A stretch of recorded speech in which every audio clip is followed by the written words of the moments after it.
Well, the death certificate is probably the greatest misnomer out there that people don't understand what a death certificate is. Well, first of all, a death certificate is like a birth certificate. When you're born, the government issues a certificate when you're born, and when you die, the government also issues a death certificate.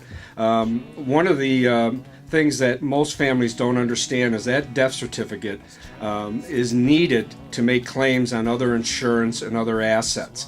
And what I tell families is that death certificate may not be issued, unfortunately, for several days, if not several weeks to months. A death certificate is issued, the delay of a death certificate being issued is because sometimes people die suddenly without a doctor's care.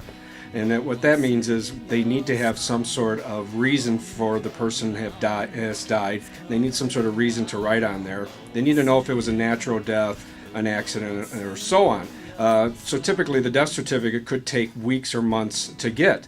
We were talking just recently when I speak with families about planning, and I tell financial planners and lawyers to make sure they bring up this issue of having liquidity to their assets, and that's what the funeral trust would do. With liquidity means it pays without that death certificate being issued. Almost 40% of deaths in the United States are sudden.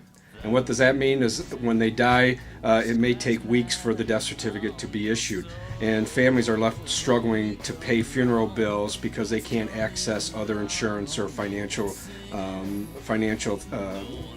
money from their loved one who has died. So the death certificate, waiting for that death certificate would just prolong that. So a funeral trust is a wonderful example of having that liquidity of their assets. It pays without that death certificate. And as Mike said, all a funeral home and all families have to do is go into the funeral home, buy their funeral, and the funeral home just faxes that bill to the trust, and they're paid immediately, and they don't need that death certificate.